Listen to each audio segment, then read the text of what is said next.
Father Deacon Andrew Bennett of the Religious Freedom Institute and the Program Director of Religious Freedom and Faith Community in Ottawa, Canada, joins us now to share his thoughts on this subject. Father Andrew Bennett, it's so great to have you with us. What's the history of the Defense Department Advisory Panel on Systemic Racism and Discrimination in Canada? Long name for a big thing. Long name for a big thing. It's a pleasure to be with you.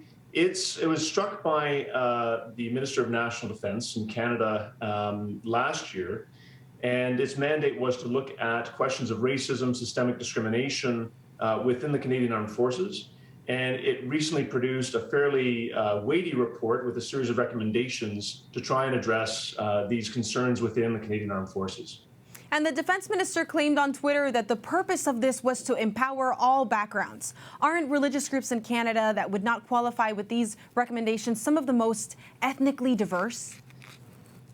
Well, that's what is especially ironic. The stated goal of this report is to try and obviously advance greater pluralism, when in fact what it is doing, especially its recommendations for the chaplaincy program within the Canadian Armed Forces, is to deny that pluralism and actually to attenuate the diversity that they're seeking to really encourage within the armed forces. So it's really quite concerning that they seem to have no awareness of the recommendations' impact on communities that, as you say, are very diverse.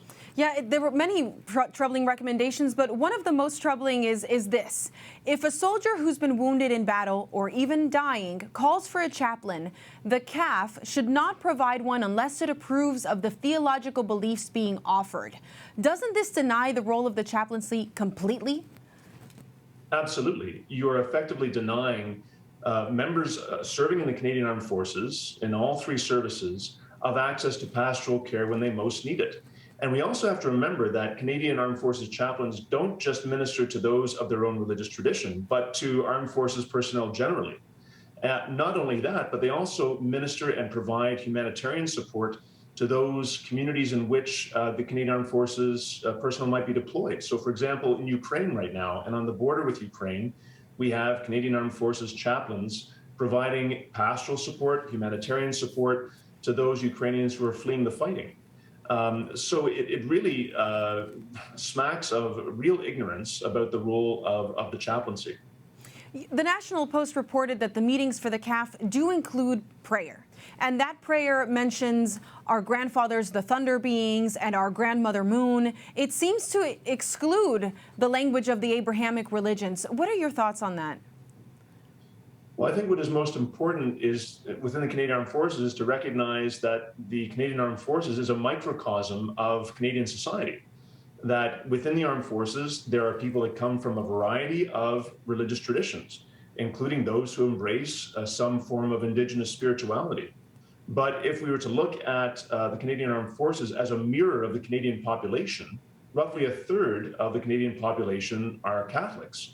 And so wouldn't that mean that you'd want to have some representation of the Catholic religious tradition in the prayers that are introduced at different moments within Canadian Armed Forces? Not to mention the traditions of other non-Christian traditions, whether it's the Muslim tradition or the Jewish tradition, who would also be impacted by the recommendations for the chaplaincy. Absolutely. This isn't something that's just about Christians. So then what comes next? This is an advisory board, not a policy-making entity. Any chance this is just completely tossed out? Well, that's our hope. And certainly I have called, and Cardis, Canada's faith-based think tank, has called for Minister Anita Anand, who's the Minister of National Defence, to publicly reject these recommendations.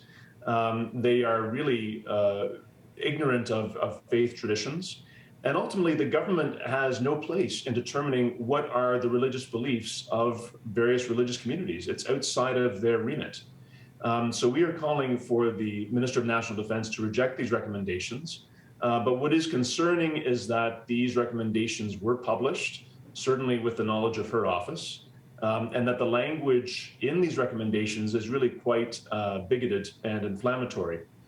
So we would hope that there will be just an outright rejection of these particular recommendations. So calling for the government to get out of policing religion and to come back to a commitment to pluralism and diversity. Thank you so much. Thank you very much.